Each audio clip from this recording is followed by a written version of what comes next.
আমাকে ওই চার দেওয়ালের মধ্যে বন্দি করে রাখার চেষ্টা করেছিলি, এবার দেখ তোকে এই বাড়ির ত্রিসীমানাতেও ভেস্তে দেবো না। এবার তুই আর বাড়ির ভেতরে ঢুকতে পারবি না। এই, তুই যে বাধাই সৃষ্টি করিস না কেন, আমি তোর সব বাধাই অতিক্রম করব। আচ্ছা তাই নাকি? তাহলে ভেতরে আয় দেখি।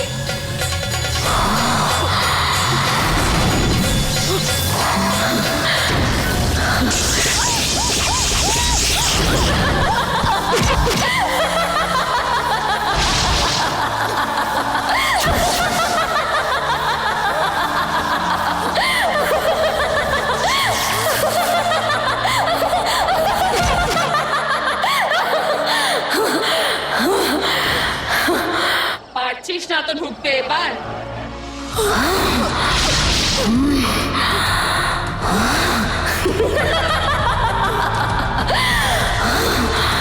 তুই আমাকে বাড়ির বাইরে পাঠাতে চেয়েছিলি, কিন্তু এখন তুই নিজে বাড়ির বাইরে দাঁড়িয়ে আছিস। দেখে নে,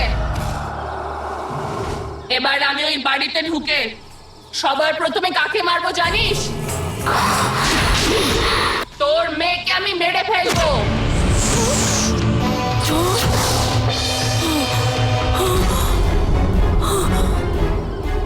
দেখ, আমার মেয়েকে কিচ্ছু করিস না যেন। এই লড়াই তো আমাদের দুজনের মধ্যে না, তাই জন্যে আমার সঙ্গে যা খুশি কর, আমার মেয়েকে ছেড়ে দে।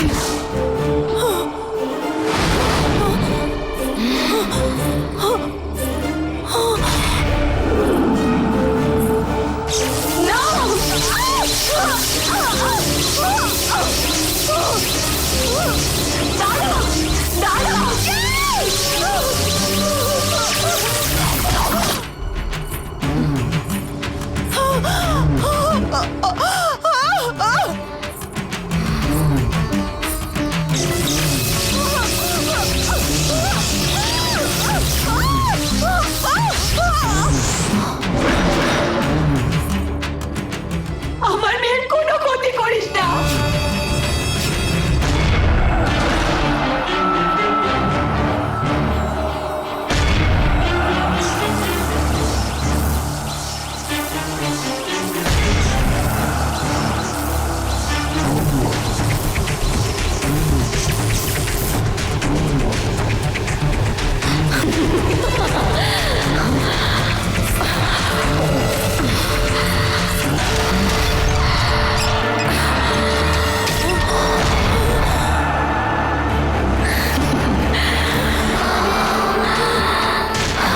এই জানকি, এই নে দেখ।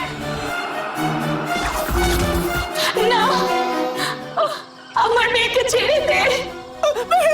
দাঁড়া, আমি তোর কাছে হাত জোর করে প্রার্থনা করছি, আমার মেয়ের কোনো ক্ষতি করিস না। যেদিন তোর মেয়েকে ছাদ থেকে ঠেলে ফেলে দিয়েছিলাম,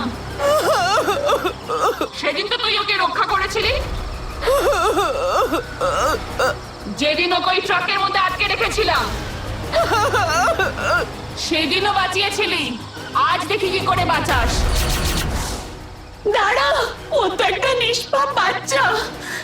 গঙ্গা ও তোর সাথে পুজো করেছে, অন্তত সেটা ভেবে ওকে ছেড়ে দে। কেন, তুই তো বলছিলি এই বাড়ির সবাইকে তুই রক্ষা করবি। তাহলে আজকে দায়িত্ব পালন কর। তোর ভালোবাসার শক্তির আগে তো আমি জিততে পারবো না। তাহলে আজকে কি হলো? না না, আমার লক্ষ্য সফল করার পথে আমি কোনো বাধা মানব না, এটা বুঝে গেছিস তো? তুই শুধুমাত্র একটা আত্মা হয়েও আমার পথের কাটা হয়ে দাঁড়িয়েছিলি। আমার কোনো কাজ সফল হতে দিচ্ছিলি না তুই। কিন্তু এবার দেখ তুই আমি কি করতে পারি, দেখে নে। দাঁড়া। ওর সামনে ওর পুরো জীবন পড়ে রয়েছে। ও একটা নিষ্পাপ শিশু। না, আজ ওকে মেরেই ফেলবো। না না, এখন তোর মেয়েকে মারবো, তারপর তোর স্বামীকেও মেরে ফেলবো। আর তুই কিছুই করতে পারবি না, দূর থেকে দাঁড়িয়ে শুধু দেখবি। আজ এই মহলের প্রথম মৃত্যু ঘটবে আমার হাতে।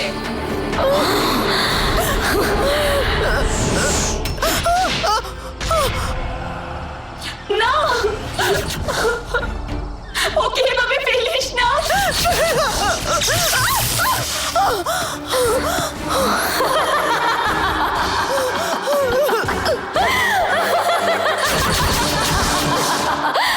মাস গর্ভে ধারণ করে ওকে জন্ম দিয়েছিস। সে এখন নিজের প্রাণ বাঁচাতে হাত পা ছুটছে। বাঁচাতে পারলে বাঁচা। এরকম করিস না। তোর মেয়ের 7 বছর বয়স, তাই তো?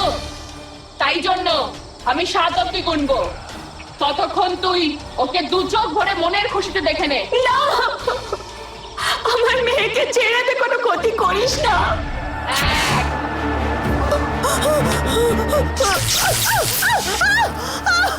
2,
আমার ভালোবাসা আমার নিজের পরিবার আর আমার বাচ্চার জন্য রয়েছে, আর তোর ভালোবাসা কার জন্য রয়েছে সেটাও আমি জানি। তাই আমি এখন তোর বাবাকে বন্দি করলাম। বাবা, বাবা,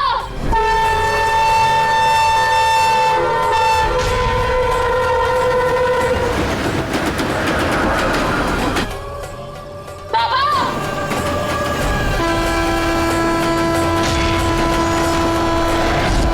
তুই যদি আমার মেয়েকে মেরে ফেলবি ভেবে থাকিস, তাহলে আমি তোর বাবাকেও মেরে ফেলবো।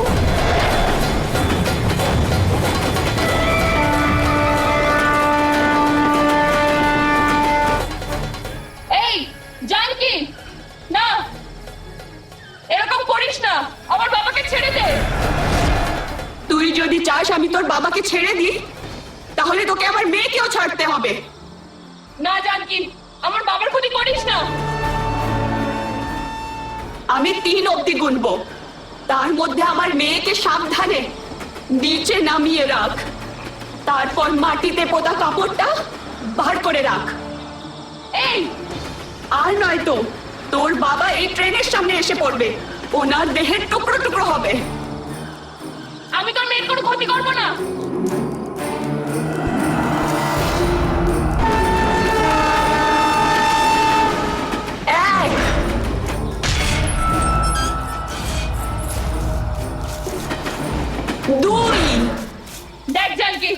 আমি বের করছি। আর বাবাকে ছেড়ে দে।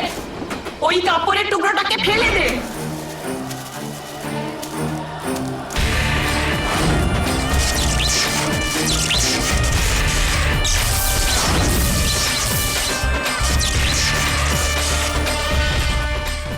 আমি তো সব কথা মেনেছি।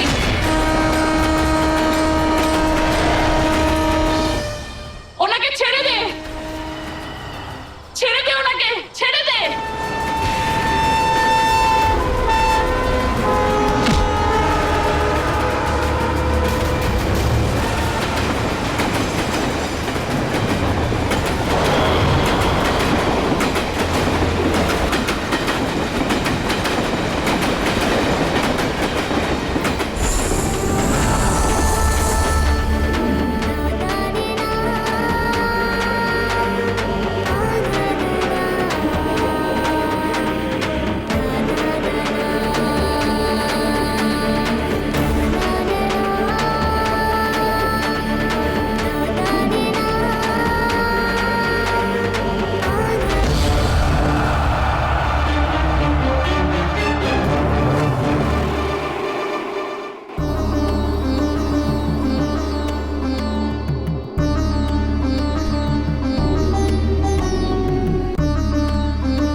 কি রে, মেয়েকে বাঁচিয়েছিস বলে খুব গর্ব অনুভব করছিস, খুব খুশি হয়েছিস,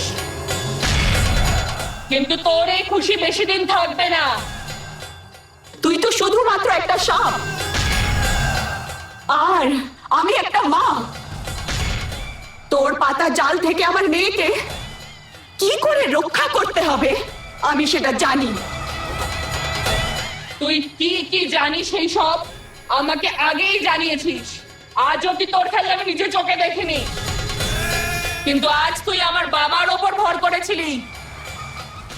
আমি এর জবাব ঠিক সময় দেব। তোর বাবার এত বয়স হয়েছে, তাও তুই এত কষ্ট পাচ্ছিলি। তাহলে ভাব না, আমার একটা ছোট্ট বাচ্চা যে কিচ্ছু বোঝে না, ওর কিছু হলে আমার কত কষ্ট হবে। তোকে আরো অনেক কষ্ট পেতে হবে। তুই যাদেরকে রক্ষা করতে চাস আমি তাদেরকে শেষ করে দেব। সুতরাং তুই যদি এরপরে আরো অনেক কষ্ট পাস আমি তার ব্যবস্থাই করব। আমার পরিবারের কোনো ক্ষতি করতে গেলে তার আগে তোকে আমার সম্মুখীন হতে হবে। তোর ভেতরে যতই প্রতিহিংসা নেবার স্পৃহা থাকুক, তুই যতই শক্তিশালী হোস না কেন, তোকে আগে আমাকে হারাতে হবে। এই কথাটা তুই বুঝে নে। আমার শক্তি সম্পর্কে তোর কোনো ধারণাই নেই, সেই জন্য তুই আমার সামনে লড়াই করার কথা বলছিস। ভালো চাইলে লড়াই থামিয়ে দে। আমি কিছুতেই করব না। তুই আমার পরিবারকে যতক্ষণ পর্যন্ত কষ্ট দিবি, আমি তোর সাথে ততদিন অবধি লড়াই করে যাব। ঠিক আছে, তাহলে দেখা যাক কে জেতে এই লড়াইয়ে। আমি জিতবো এই লড়াইয়ে। না, আমি জিতবো। সেটা আমি কোনোদিন হতে দেব না। আমি এই লড়াই জিতে তোকে দেখিয়ে দেবো।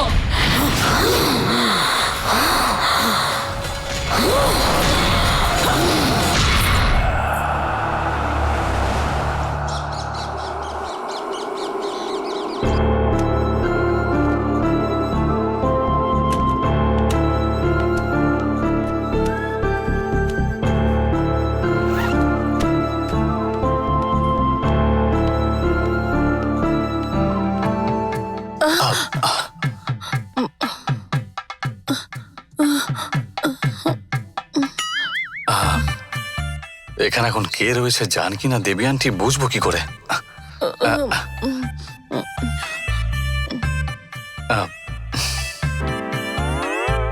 আমার তোকে কিছু কথা বলার ছিল অরুণ। হ্যাঁ বলো না আন্টি। জানকীর আত্মা আমার উপর ভর করে বাড়ির সবার উপর খুব অত্যাচার করেছে। এসব দেখে খুব খারাপ লাগছে অরুণ। জানকীর আত্মার এইসব কাজকর্মের জন্য আমি মনে মনে খুব লজ্জা বোধ করেছি। এতক্ষণ ছবির সামনে বসেছিলাম আমি। কে বসেছিল রে? তুই? দেখো দিদি, আমি খুব সিরিয়াস কথা বলছি এখন। তুমি এইসব নিয়ে আবার মজা করো না জানো? সবার নাকের চোখের জল এক করে তুই যদি বলিস যে কাঁদছিলি, সেটা কি করে বিশ্বাস করা যায়? আমার সম্পর্কে তোদের ধারণা খুব খারাপ আমি জানি, তাই জন্যই আমার এইসব কথা তোরা কেউ বিশ্বাস করতে পারছিস না। গত এক সপ্তাহ ধরে আমি ঘুমোতেও পারিনি, গত কয়েকদিন ধরে ঠিক করে খাবার খেতে পারিনি।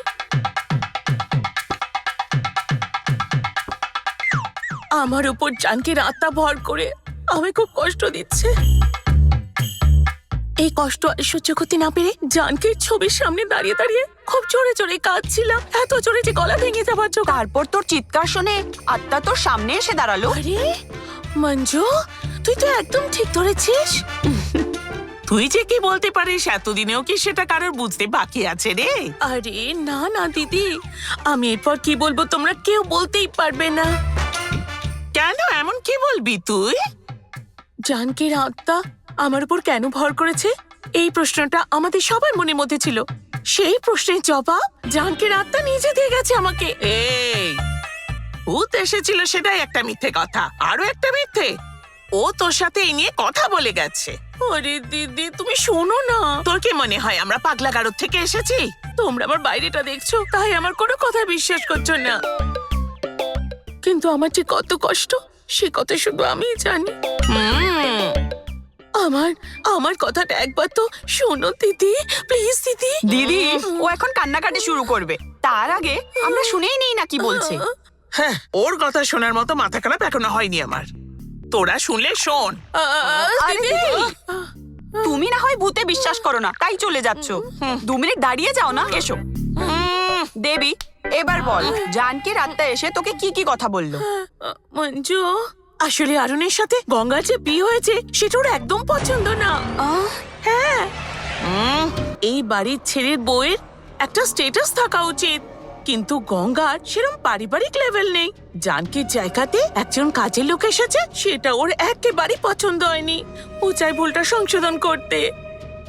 দেবী, গঙ্গা এখন এবাড়ির বউ হয়েছে, অরুণের সাথে ওর জীবন শুরু করেছে ও। আমরা কি করব এই ব্যাপারে? ব্যাপারটা দেবী, দেবী, আরে ওঠ। আন্টি কি হলো আন্টি? দিদি, একটু জল নিয়ে এসো। আমার এখনো কাজ নেই আন্টি। কি রে? ওঠ। আন্টি কি আরে, হয়েছে? দাঁড়া, আমি জল নিয়ে আসছি। ঠিক আছে তাড়াতাড়ি আনো। আন্টি একটু তাড়াতাড়ি নিয়ে এসো প্লিজ। হ্যাঁ, আসছি আসছি। এই নে। আন্টি ওঠো আন্টি।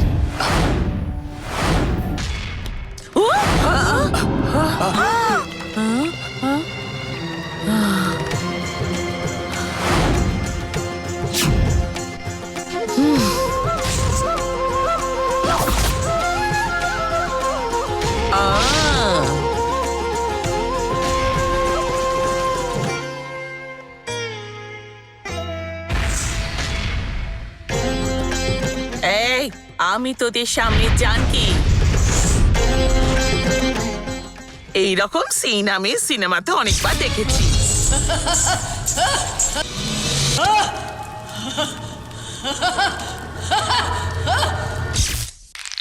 ওসব দেখার পর এগুলো আর ভালোই লাগে না। এই বাবা, ফোনটা কাজ করলো না।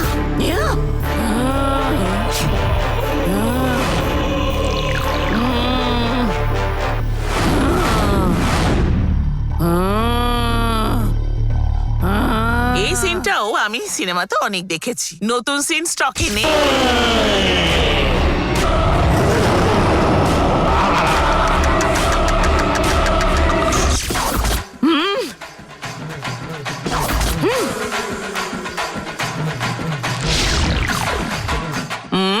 তোর স্টক শেষ হয়ে গেল নাকি রে? এই বুড়ি, আমাকে দেখে তোর খুব হাসি পাচ্ছে মনে হচ্ছে, তাই না? মারবো নাকি তোকে? কি হয়েছে? কাপড়টা খেয়ে বুঝে গেছিস তো আমি বুড়ি নাকি জোয়ান? এই, এই, এই।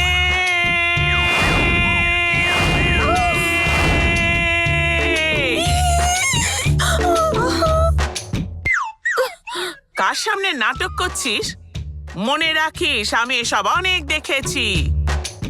তোর কানের সামনে চেঁচালে কানের পর্দা ফেটে যাবে। বয়স্ক বলে তোকে ছেড়ে দিচ্ছি, নইলে আমিও দেখিয়ে দিতাম আমি কি করতে পারি। তোকে এক মারে মেরে ফেলতাম। মেরে ফেলতিস তুই? মেরে ফেলতিস? মেরে ফেলতিস? এই, একটা আত্মা এসে সামনে দাঁড়িয়ে আছে, তাতেও কোনো ভয় নেই, তাকে নিয়ে ঠাট্টা করে যাচ্ছে তোর দিদি। তাকে দেখ একবার, বেশি সাহস। ওকে কিছু না বলে চুপচাপ দাঁড়িয়ে আছিস। কি করছো? বল এক্ষুনি, মুখ বন্ধ করে ওকে চলে যেতে। এ ভগবান, আমাকে মারছো কেন? আমি আবার কি করলাম? ওকে মারলে ও তো সহ্য করতে পারবে না, তাই তো তোকেই মারছি। ভালো কথা বলছি, তোর দিদিকে চলে যেতে বল। আরে তুমি নিজেও তো বলতে পারো না ওকে। আমি এই কথা বলতে আন্টি, আরে কি করছো? বাপরে, এই তোর দিদিকে চলে যেতে বল। দিদি তুমি এখান থেকে না গেলে না আমাকে মেরেই ফেলবে। তুমি যাও এখান এই, তুই থেকে। চুপ কর তো, আমি ওকে কেমন মজা দেখাই দেখ। আরে দিদি তুমি যদি এখন এখানে দাঁড়িয়েই থাকো না, আমি আজ শেষই হয়ে যাব। চলে যাও, চলে যাও দাঁড়া, এখান আমি থেকে। যাচ্ছি। আমি এখানে থাকলে তোর অসুবিধা হবে, তাই আমায় পাঠিয়ে দিচ্ছিস। ও কোনো ভূত নয়, ও দেবী। তোরা ওর কথায় ভুলে ওকে ভয় পাচ্ছিস। আমি কি করে যে এদের বোঝাই। এত হাসির কি হলো? আমি যা চাই তাই এবার হবে, সেই জন্য সেরকম কি হবে? গঙ্গা এই বাড়ি ছেড়ে চলে যাবে। গঙ্গা তো এবারের বউ না, ও কেন ছেড়ে চলে যাবে? এবারে বউ হবার উপযুক্ত নয়, ওকে ডাইভোর্স করতে হবে।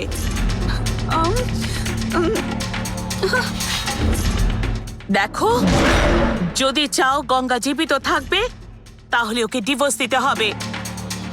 যদি তুমি এটা না করো আমি ওকে মেরে ফেলবো।